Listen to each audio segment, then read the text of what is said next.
In this series, I'm exploring some of Britain's most beautiful habitats and uncovering the fascinating wildlife that lives there. Beautiful markets. This time, I'm exploring Breckland in East Anglia, where I'm hoping to see one of this landscape's most iconic animals, the brown hare, and one of its most elusive, the stone curlew, as well as a frog that until recently had vanished from Britain altogether.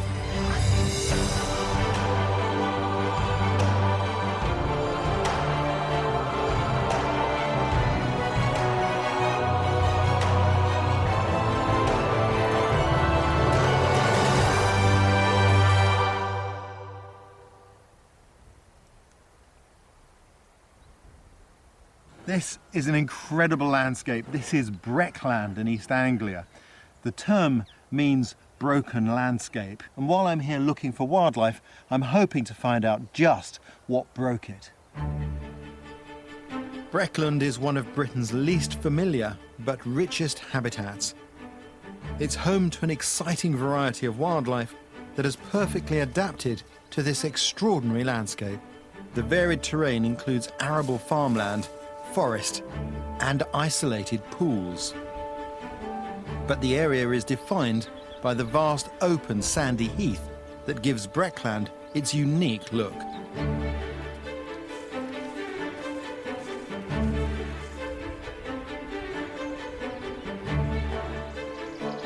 Covering nearly 370 square miles, this open heathland follows a chalk spine that runs from northwest Norfolk right down to the Chilterns. This whole area was once covered in forest. It was cleared by Neolithic farmers wielding axes made from local flint. After centuries of overgrazing, the land became exhausted, literally broken. When you look out across this landscape, you get a sense of how it came to be Breckland, broken land. This open heathland has remained open thanks to one small but incredibly successful animal. I can just see a pair of ears poking up over there. Is the coney or rabbit. The rabbit's constant grazing keeps the grass short and has prevented the area being reclaimed by trees and shrubs. Let's stop here for a minute and see if any of them decide to pop their heads up. You can see one running up there. You see him just sitting there, tucked down, watching, wary, alert. Everything wants to eat rabbits, and yet they still manage to survive. They're incredible creatures. And when you look across here at all this sandy soil there, that's the rabbit's warren. I can see the odd lookout, the sentry, on duty there, on its squat, watching out, and if there's a threat, they thump with their foot as their alarm.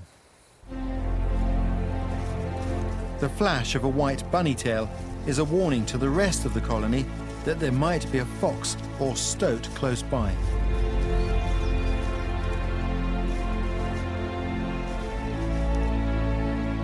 Darryl Stevens from the Norfolk Wildlife Trust has seen just how crucial rabbits are to this unique habitat. Tell me the role rabbits play in creating Breckland. Well, rabbits are really important, and the first reason they're important is because they create such great ground disturbance, and ground disturbance is very important for some of the rarer plants and animals that we've got on our heath. And secondly, because they graze such a tight turf on the heathland, a lot of the rare lichens and rare plants like this very tight grazed turf to live in. I've watched rabbits closely and they're very interesting. There's a lot going on in a rabbit community. There is. Rabbits are really quite complex animals, and they live in these sort of social groups underground. It's a female-dominated society, which a lot of people don't know, with a matriarch female who leads up the social group. The males, you know, come into the warren every now and again to sort of mate with the females. So she strictly runs the regime. They are one of the top food sources for large birds of prey, for foxes, for stoats in particular. And of course you get a lot of stoats going in and out of the warrens looking for young rabbits or looking for adult rabbits even. So yeah, they are a very popular food source for a lot of animals. As a non-native species that was introduced, you're rather in favour of them. I'm extremely pro the rabbit. I think rabbits are fantastic. They are a very important part of conservation management on the Brecks, and they've been in our country a long time, and they're definitely here to stay. The Breckland's sandy soil is ideal for digging burrows, and it's no wonder the population of rabbits here is thriving. But out on the heath, right in the middle of this plentiful food source, is the perfect place for foxes to raise their cubs. There's a real smell in the air here. Foxes mark their territory by scent marking, but the smell that is here is a little stronger than just ordinary scent marking. This is like an earth smell, where the fox's den's called an earth, and you get a much stronger scent there, particularly when there are cubs. Let's have a look around.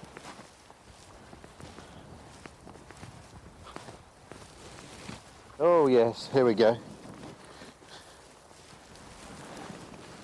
Fox has been very interested in this hole here. In fact, that is a fox track. And if I put this on top, there is this very strong X-like feature in the track there. If I take those off, you'll probably be able to see that now. And you see the front claws are sharp and close together. That's an adult fox. That's not a cub. And here, I think this fox has been digging here. Looks like it's been digging to try to get down in there, to get after something.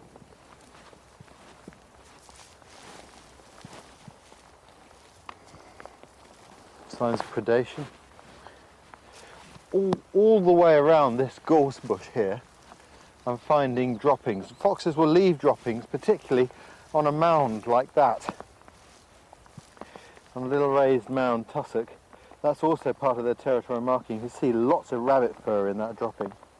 That's a big fox. And here again, you see the tail on the dropping here, the tail at the end that tells you it's a predator. And lots of rabbit fur in there. And the light colour, because it's been eating a lot of bone, a lot of calcium in there. And that dropping, on that mound is basically, it's a territorial marking post, as a fox saying, and this is mine here. Well, the weather's breaking a little bit. These areas of Breckland can be quite exposed in bad weather. I'm finding all the droppings just on the edge of this clump of gorse, so I'm certain there's an earth in here. There's the really white droppings there. You can see lots of bone being consumed. At this time of year, fox cubs have been out and about for some time. When they first emerge, they'll hang around the entrance to the earth under the watchful gaze of their mum. But then they very quickly start to become independent, and they're very good hunters from an early age. And with all these rabbits here, they really are parked right in amongst their food source. With luck, I'll get a chance to see some of these foxes, but as they're mainly nocturnal, I may have to wait until dusk. I'm exploring the Brecks in Norfolk, discovering what makes this landscape so special. Breckland is made up of wide sandy heathland lined by Scots pines with small knots of woodland. But since the Stone Age, it's been the flinty ground here that has attracted the interest of man. This grassy lunar landscape is Grimes Graves. It contains over 400 flint mines, the earliest dating back nearly 5,000 years. Flint mined from this landscape was one of the most precious and versatile materials for our Stone Age ancestors, as long as you knew how to work it. I can't come to Breckland without coming to see an old friend who, for me, in many ways, personifies this environment. That's John Lord. He's the country's leading flint napper, and we've known each other for a very long while. John used to be a custodian here at Grimes Graves. Now he gives demonstrations on how to make flint axes and arrowheads from raw lumps of Breckland flint, using the same techniques as Neolithic man once did. I'd like to finish up with that. Yeah, oh, that's I'd beautiful. like to. But people in the past could do this on a regular basis with very little trouble. It takes years of practice to be able to hit the flint at just the right angle, to thin it down to leave a razor-sharp cutting edge. Using a red deer antler as a hammer, John is able to work the flint into the different shapes needed for various tools.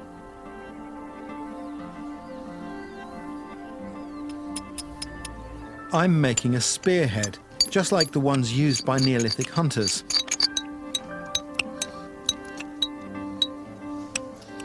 It's nearly 30 years since John gave me my first lesson in knapping, but there's still plenty to learn. Oh, there you go, John. That's what I've knocked up. Just a point. What do you think? They're very good.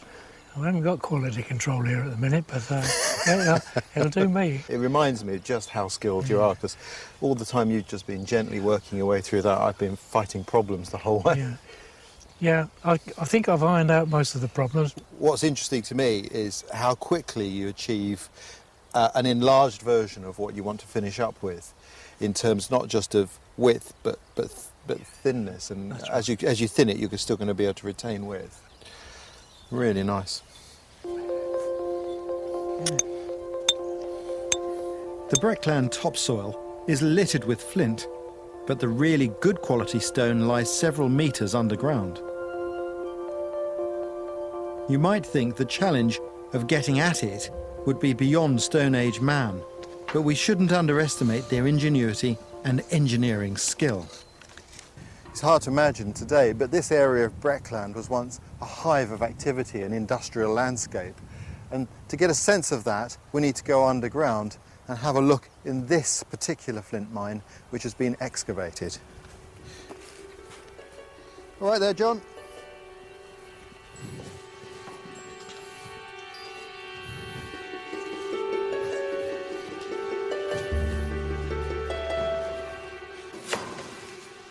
Wow, John, it's special, isn't it? The temperature's really dropped as we come down in here. Yeah. And I feel like we've stepped back into the Stone Age. It's real, isn't it? It is. Yeah. So when they excavated this, they just removed the infill. And what we see is a mine, maybe on the last day of its working. That's it. Except, of course, this would have been white, dazzling chalk. And what hard work it must have been moving that chalk. And were the flint sponges? Or what were they? It's silica that forms around larger marine creatures in the chalk. And so these bands of flint were things living on the sea floor that are now fossilised. Yeah. This mine was excavated in 1914 to reveal a huge shaft up to 10 meters deep. It leads to a complex underground system of tunnels that enabled prehistoric miners to work on their knees to dig out the seams of high-quality black flint buried within the chalk. One right there. Look at that. You can see the pick marks there.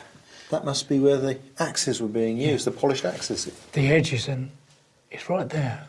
There's not a blemish on it. No, it's just as sharp as the day that was made. I mean, they did a fantastic job of excavating this mine. So what we're looking at is a mine that has been abandoned. They've got to the point where they think it's no longer economical to remove stuff. Is that right? That's it. And this is what they're after. This giant lump here of floor stone, really heavy piece of Beautiful bit of isn't it floor amazing? stone, yeah. And that's come out from here. Just around. I don't think it's moved far from where it was actually freed up from. Lovely bit of floor stone. Don't know why they didn't take it out. It's a mystery. It's a It's a mystery. mystery. It's a good piece of flint that you or I think is incredibly useful for making into things. And it's I'd been love to okay. get my hands on it. Faced with the challenge of removing these large lumps of flint, Neolithic men had to rely on the Breckland's available natural resources. John, I can see over there, look, there's a red deer antler. We're not allowed to touch that, are we? That's where it was found. No, that's more or less where it was uncovered. You'll notice it's broken. And it's come off of a live animal. It hasn't been shed. That's right. Antlers were very plentiful in those times. and the antler pick would be doing this, Going around. revealing the tops Yes. of the layers. I mean, it is eerie being in here. All of these depressions in the floor, obviously where they've removed big lumps of flint, it's like we've stepped back into the Stone Age.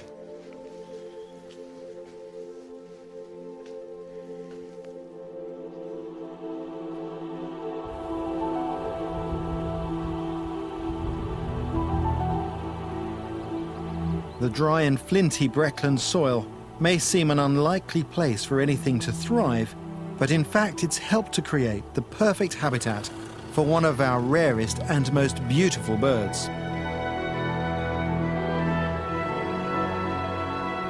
The bird I'm looking for is very shy during the day, particularly when it's nesting, so I'll have to be careful. I don't want to disturb it.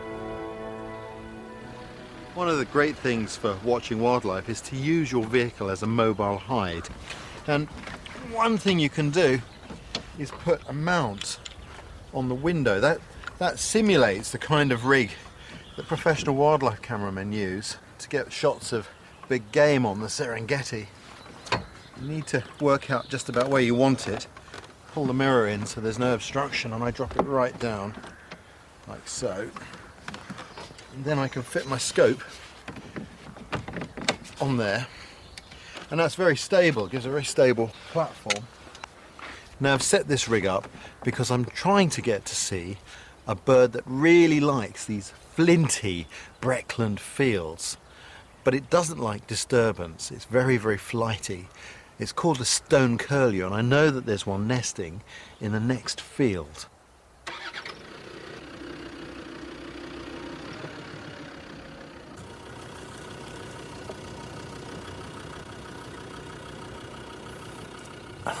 There it is.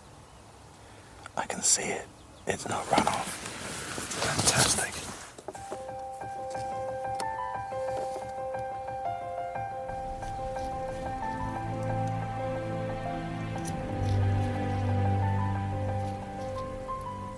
These rare birds are mainly nocturnal, so they rely on the flinty Breckland soil to camouflage them from predators during the day.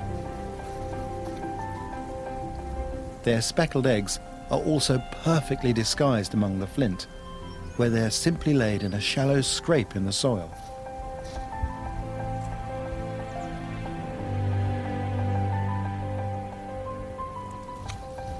The male and the female share their workload, taking it in turns to sit on their eggs for 27 days until they hatch.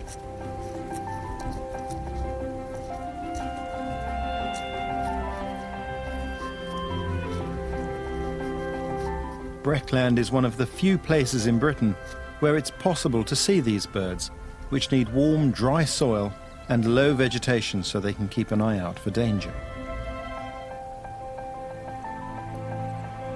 Their large yellow eyes are extremely sensitive and are adapted for seeking out insects at night. By October, these birds will leave the Brecklands to winter in southern Europe and Africa before they return next spring. In the next field, some eggs have already hatched. Paul Batchelor from the RSPB has come to tag and gather data on the fledglings in order to keep track of their progress. The easiest time to do this is before they start to fly at just 40 days old. Wow, I watched that from afar, Paul. That was fantastic. Well done. Yeah. Bit of exercise, eh? Oh, yeah. Not when I ringed earlier today, I had to run a lot further than that, actually, and got nutmegged a few times by it going through my legs. And So what's the purpose of the tagging, Paul? That's basically twofold. Reading the colouring combinations on their legs, we know which juveniles have fledged.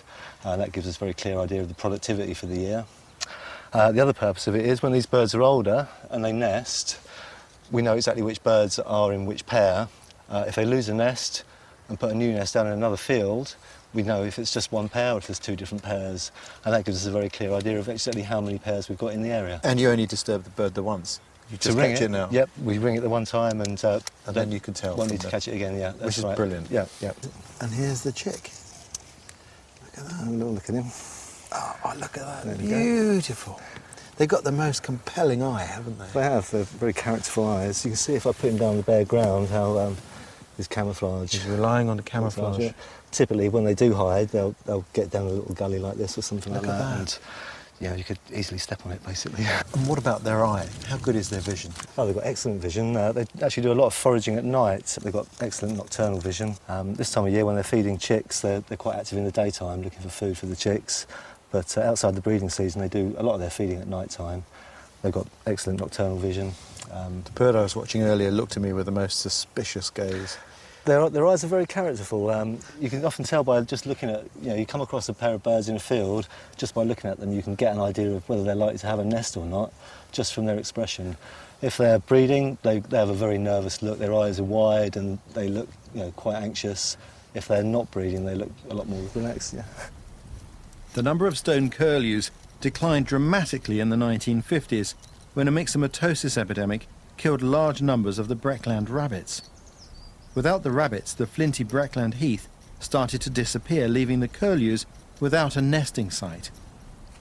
Now the RSPB is working with local farmers to help protect eggs and chicks by providing safe nesting sites in fallow fields, giving these wonderful birds a fighting chance. With their help, the population in this area has more than tripled, from fewer than 70 pairs in 1985 to about 230 pairs now. The adults will be somewhere nearby watching us, basically waiting for us to go, and then as soon as we disappear, they'll come back, call to the chicks, and the whole family will get back together again. So they won't be too disturbed that you've got your scent is on the birds? No, the scent won't bother them at all, no. They're not at all fussed by that. So the process is nearly over now, and we're going to have to move away so that we're not causing any further disturbance here. And we're going to look from a distance and see what happens.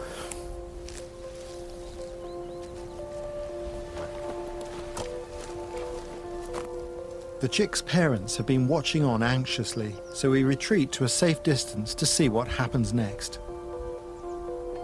Well, that's great. I can see both the adult birds returning now.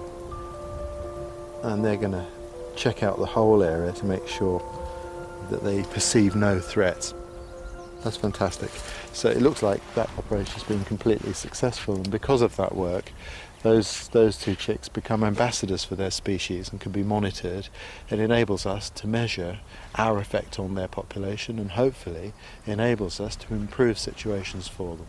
So with the help of the work of the RSPB here and the support of local farmers, the health of this population is improving. It's fantastic. I've come to the Brecks in East Anglia to explore the fascinating wildlife that lives here. Breckland has the hottest summers and coldest winters in the country. This low, open landscape bakes in the summer heat, helping to create this truly unique habitat.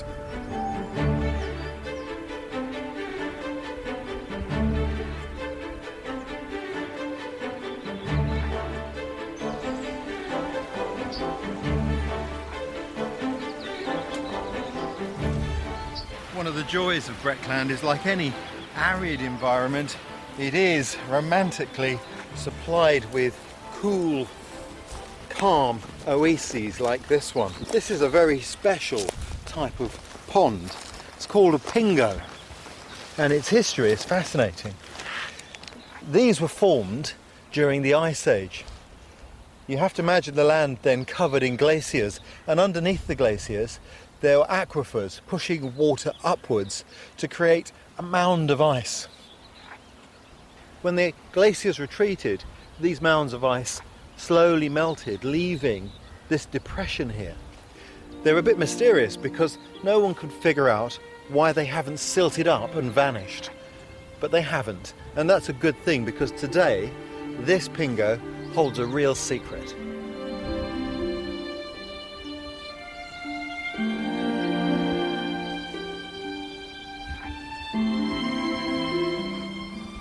What I'm looking for are pool frogs.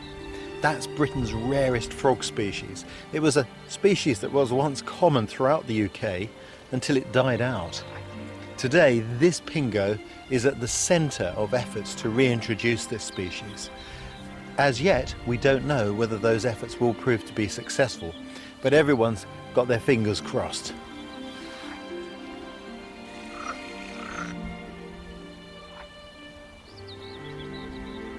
Now there's one, just moving across the top of the leaves there.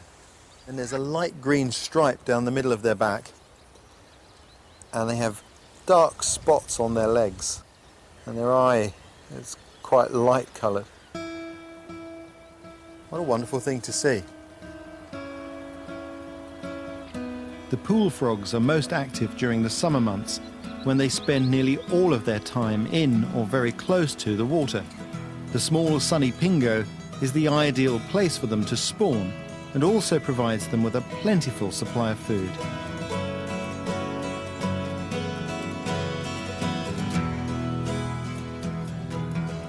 It's surprising how fragile nature can be.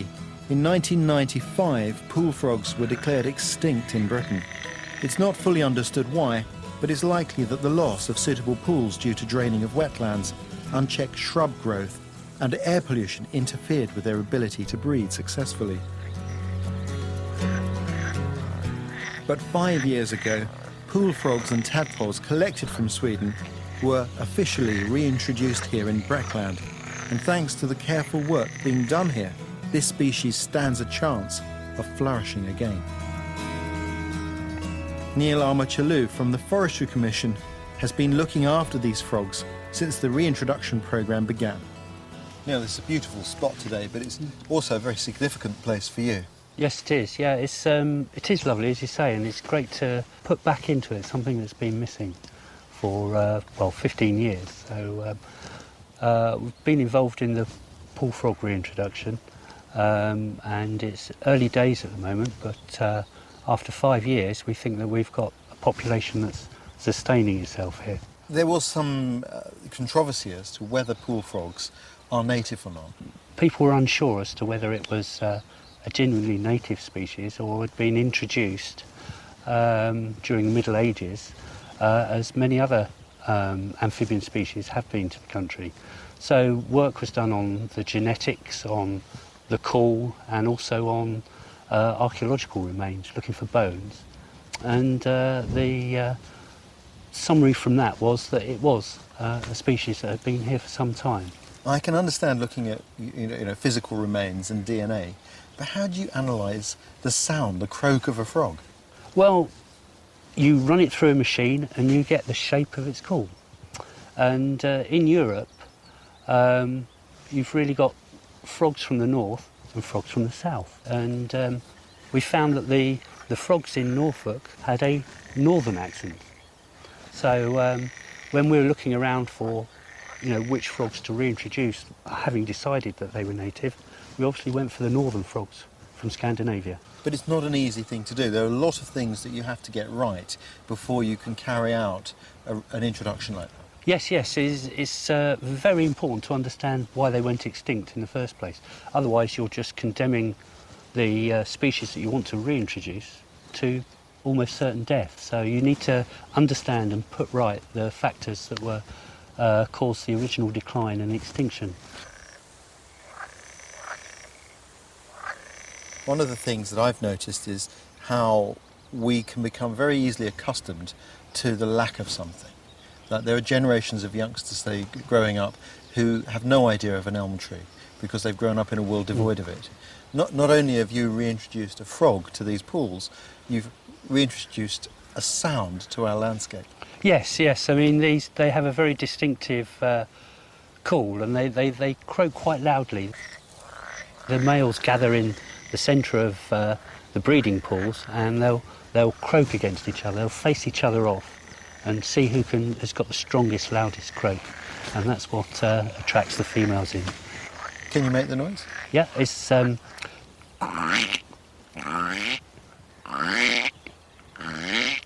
Go on, you have a go and see if you can get them to call back. Okay, I'll give it a go. Do it again. Go on, try it. Oh, you've got to get the side of your cheek to go. You do it better than I do. Go on. I'm listening to see if you've got any interest.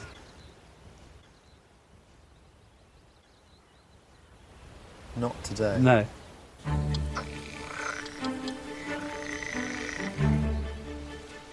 Like a lot of wildlife, the Breckland animals are wariest during the day. I stand a better chance of seeing them at dusk or dawn, so I'll need to make plans to stay right in the heart of this habitat. Well, this is going to be my home for the next couple of days. The best way to see an environment is to stay there and camp safari style, and that's exactly what I'm going to do.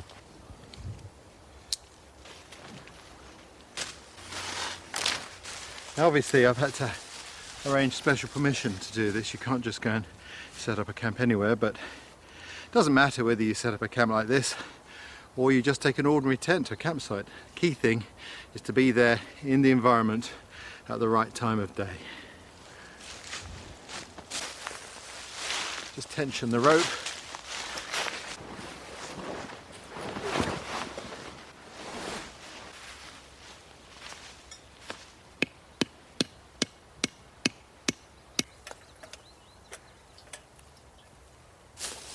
That's my bed. I can just sleep here tonight, that'd be fine. And there we go. So just a very simple camp, a roof over my head. That's all I really need. Fireplace, and I'm set up. I like camps like this because you've got such good access to the countryside around you. I can see out in all 360 degrees. I've got very good visibility here. I can just sit quietly here later with a pair of binoculars and watch. I put my camp up under oak trees. Oak trees very rarely drop a dead branch. Over there, over here, lots of beech trees, beautiful beech woodland, and under beech it looks the perfect place to put a camp. But beech trees are notorious for dropping branches big enough to kill, so you never camp under beech. But beech does provide, obviously, lots of good firewood, and that's perfect.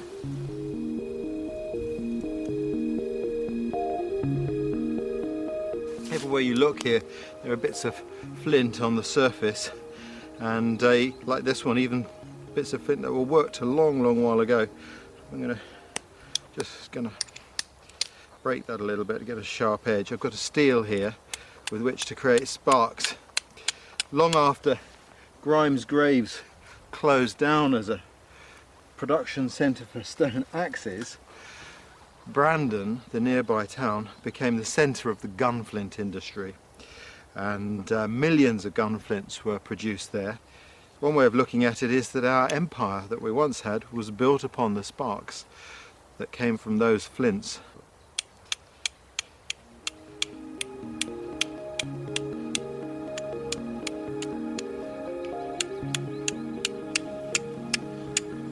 Here we go.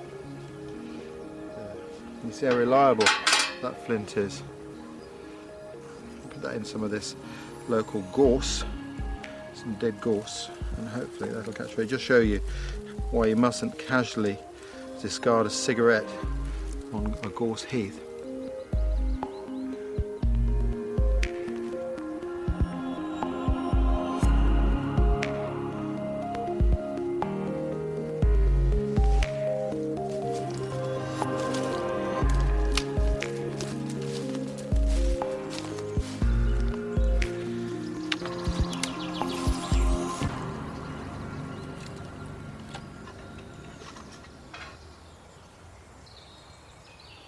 Just as I expected, as the sun starts to set, these woods come alive.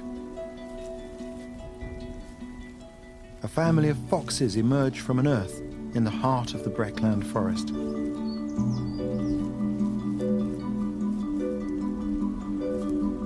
Born in March, these cubs first venture above ground in April, and now they explore and play close to the safety of the earth.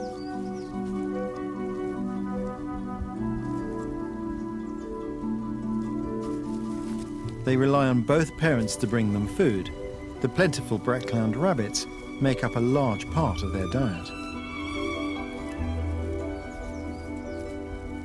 By the time they're 5 months old, they'll be independent and able to hunt for themselves. But for now, they're free to play.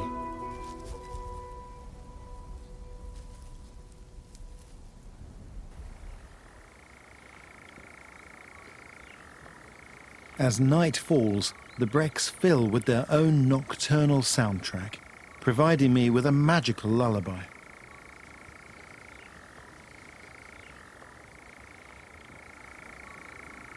That's the sound of a nightjar.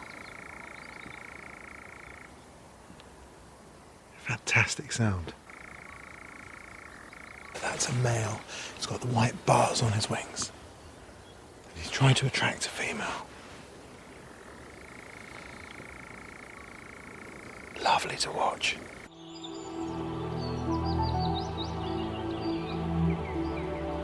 I'm in the Breckland, a vast area of heathland in East Anglia. With its dry, sandy soil, this area looks more like the Russian steppe than England. But many of the animals that live here are perfectly adapted to this extraordinary landscape.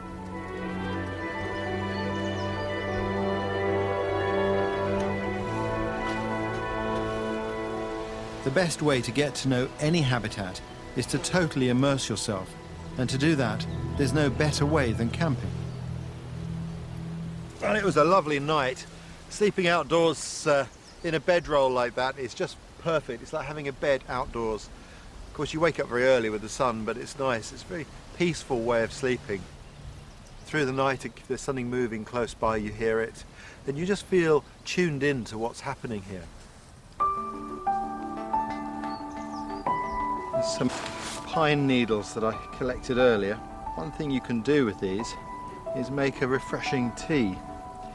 It's not something you should drink all the time, because there are some chemicals in here that wouldn't be good for you long term, but occasionally it's nice. It's a refreshing drink. You need quite a few to get the flavour. The tea contains vitamin C, so you don't want to boil it. You steep it just like any normal tea, and you get a good few minutes to brew. And you can even add a little bit of sugar or honey to it if you want to sweeten it. That's very nice.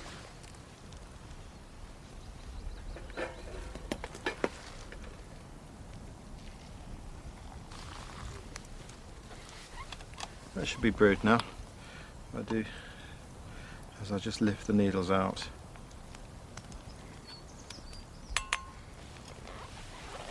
Let's have a look.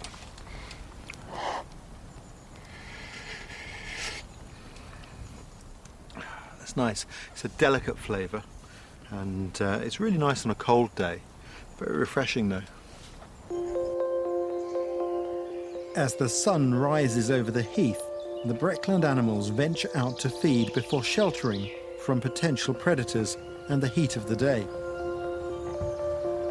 Early morning is the perfect time for me to go in search of one of the most magical creatures in this landscape, the brown hare.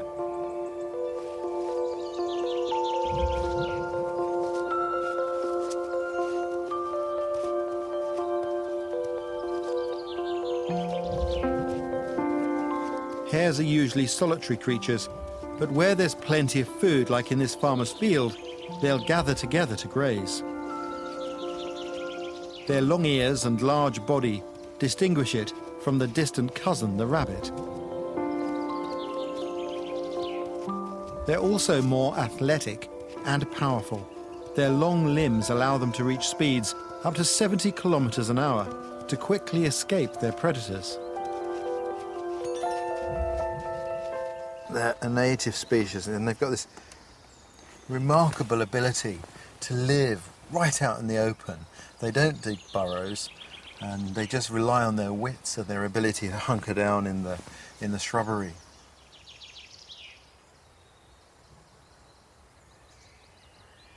This baby hare, or leveret, has been left by its mother in this tall grass to hide it from potential predators. It will lie here motionless during the day, waiting for its mother to return at night. While it's light, she'll be out searching for herbs and grasses to eat. Up here in Breckland, they absolutely thrive, and you'll see some of the largest hares that are to be found in the British Isles in this part of the world. Very special.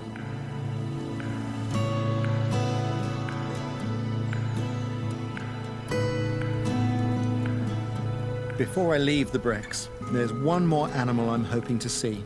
These pine woodlands are home to over 1,000 red deer.